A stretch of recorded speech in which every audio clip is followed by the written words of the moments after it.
Hi there, and welcome back to Chapter 5, Lecture number 51. In the previous lecture, we added the small read on the terrain, and in this lecture, I want to focus a bit more on the terrain texture. Because right now we have, if I disable the trees and the buildings, and we go to the material, we have a muddy terrain on the ground. And what I like to do is add a pad texture, so you can see a transition between the mud and the pad. So that is our thing, what we're going to do in this lecture. So we go back to solid, and we can disable the read because we don't need it.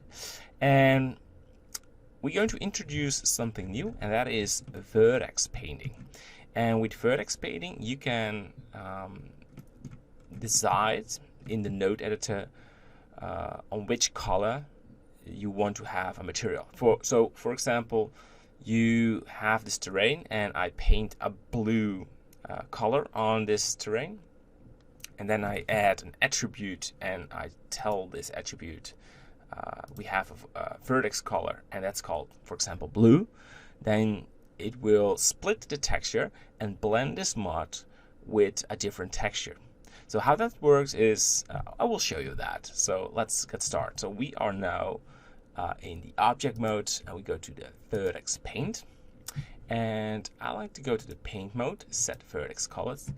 And let's take a look at the settings. Where do we have it? Right there.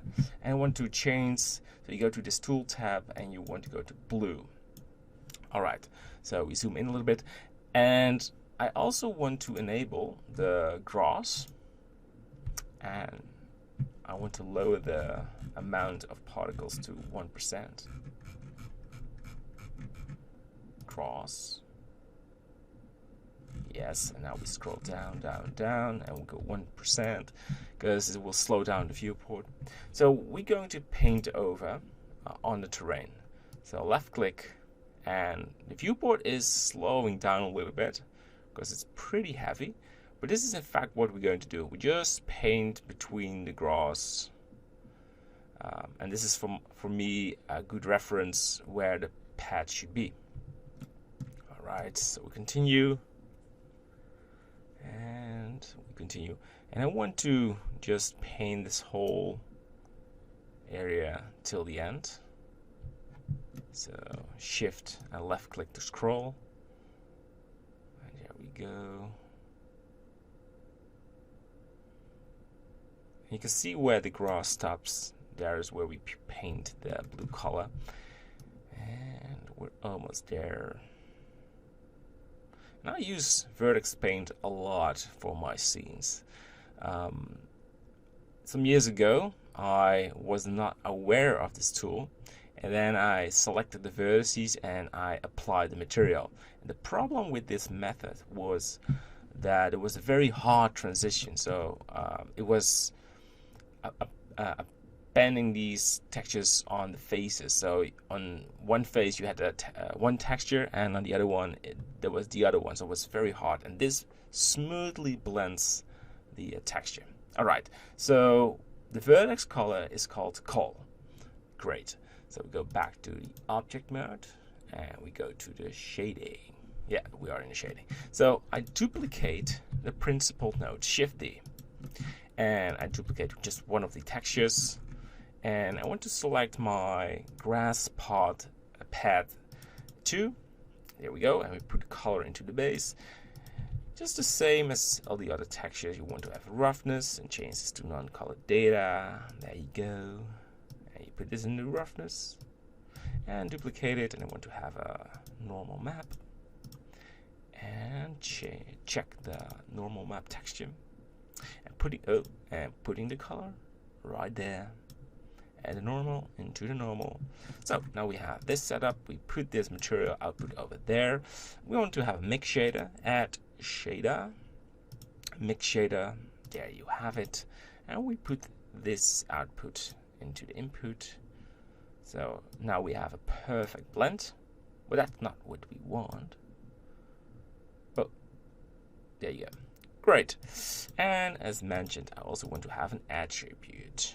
There you go. And this defines that we want to have the call, or whatever you name it. You just type the exact name in, and you put the color into the vector. And now if we go to the material preview, we can see there is this nice blending. Looks beautiful, right? And I think I want to do one more thing. That's let this texture know that I want to use a different UV map.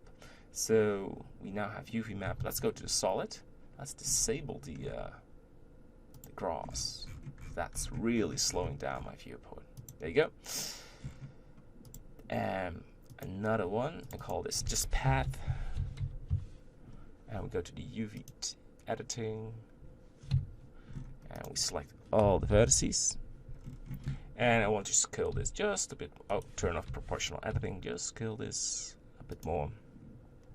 So what we get is when we go back to the shading tab and we go to add input UV map, and we call this path. And you put this right there. Only into the path textures. So you should not put these into the muddy ones. And we go back to material preview. The texture is a bit smaller. So let's take a look. I even want that smaller.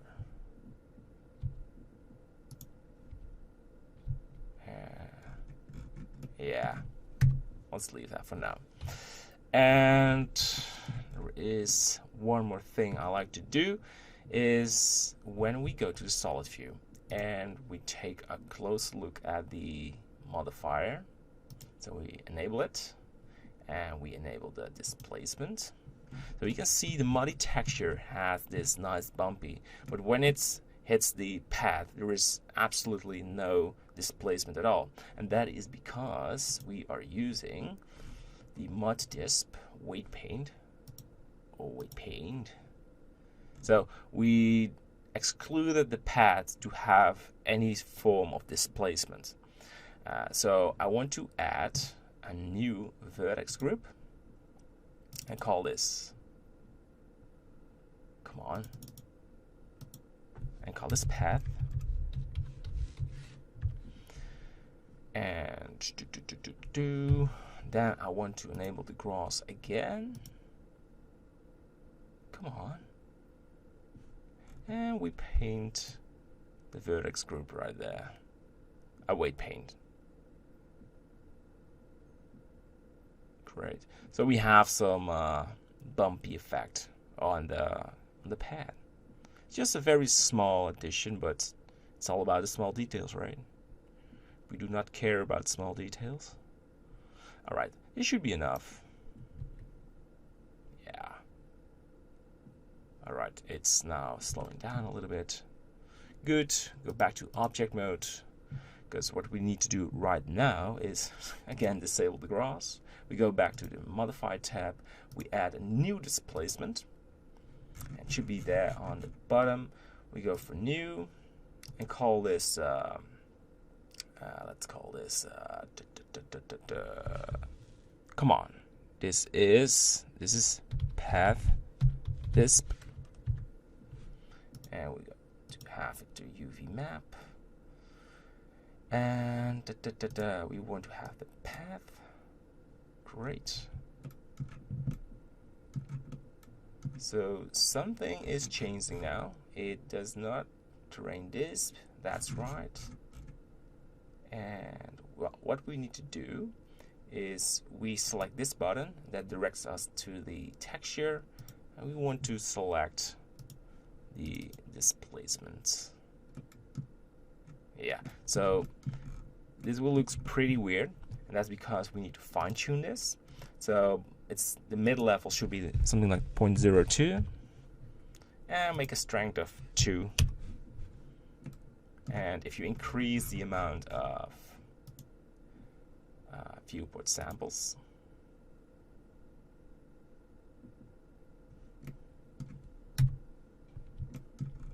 then we have a beautiful displacement on the path. great. So it's very small, but you can see there is this displacement. Good, and we have still the mud displacement on the left. Beautiful. All right, so I won't make a render from this edition. We're going to tweak the HDRI sky, just the environment light in the next lecture, and then we're going for a new render. All right, see you there. Bye-bye.